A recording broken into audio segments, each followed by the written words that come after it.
Hi, this is Scott Livingston with your leadership tip of the week. This week on the Monday Morning Blog, I wrote a little bit about places where you can use coaching inside of your organization. And coaching can be thought of as using an external coach. Sometimes folks like me get asked to come into organizations and do some coaching. But you, as a leader, can coach people on your team or in your organization that you work with on a daily basis. And I wanted to really center in on one of those types of relationships where I think coaching can be used to create huge amounts of value, and that is coaching top talent. Top talent in your organization really is the thing that can take your organization from good to great. And you never want to lose top talent. You always want to retain them. And I think coaching is a great retention tool for top talent. So let's talk about 3 or 4 things that you might be able to do to coach top talent better in your organization. The first thing I think that you need when coaching top talent is you need a baseline. You need a place to start from to start your coaching. You can always use something behavioral that you've observed. Maybe they need to be a better presenter. Maybe they need to interact with team members better in a unique way. And behavioral types of things seem to be fairly common for coaching. But I want to give you something else to think about besides how they can hit a behavioral objective that you may have for them in a better way. And I want you to think about using some sort of assessment to get a baseline for your coaching with top talent. When I say assessment, I'm thinking of something like perhaps a personality inventory, something like the Myers-Briggs or Insights. Something like 360 feedback, perhaps an emotional intelligence assessment, or something like the Thomas Kilmann conflict inventory. Get a baseline for where the person is in their development. And then the next step is to ask them what they think is going to make them a better leader. So rather than you taking a look at this assessment and prescribing something for them, get a sense as to where they feel they might improve.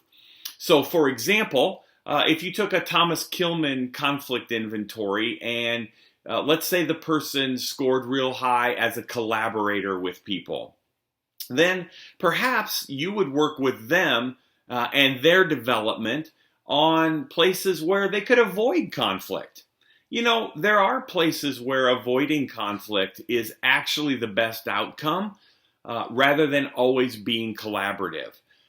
The thing I'll say about this in the development of top talent is please don't expect them to get it right the first time. I can remember when I learned to golf, and I took my first golfing lesson on how to hit a driver. And the instructor, taught me how to grip the club and then how to point the club halfway through my swing and bringing it all the way around and keeping the club face even with the target. He taught me all these things. And then I went to the practice range and I got my first bucket of balls and I hit them all over the course. But the instructor watched me hit the ball and he would say things that I was doing right along the way. So as you're observing top talent, and they're practicing something in their leader development plan, hey, catch them doing something right and encourage them along the way. So I really would encourage you to have a practice mindset as you go about developing top talent in your organization. Hey, and the final step that I want you to think about as you're catching them doing this right is think about the reward you're giving them as you're giving them the feedback when you see them do it right. Hey, here's what we know about adults and learning. Adults respond much better to intrinsic types of motivators, things that improve their self-esteem or things that really they can attach to internal values. So as you are catching them doing it right, tell them, hey, I noticed that you avoided that conflict instead of trying to solve it or collaborate. And that is really going to make you a much better leader in the future when you're in this type of situation. If you can attach that to a vision or to a purpose, it's a much better motivator for adults than extrinsic type of motivators, bonuses or salary increases, that sort of thing. Hey, listen, look, they'll always take the money. So don't worry about that. If you think external motivator is a way to go, they'll always take it from you. But really what they want as adults is they want to be able to attach this development to a bigger value and to a bigger purpose. Hey, this is Scott Livingston with your Leadership Tip of the Week. And if you're seeing this any place other than on my blog site, I would love it if you would go to drscottlivingston.com. Give us your email address. We'd love to be able to do that. We're going to start doing a bunch more free stuff. We're going to start doing some surveys for you to hear what kind of content you would like for us to create.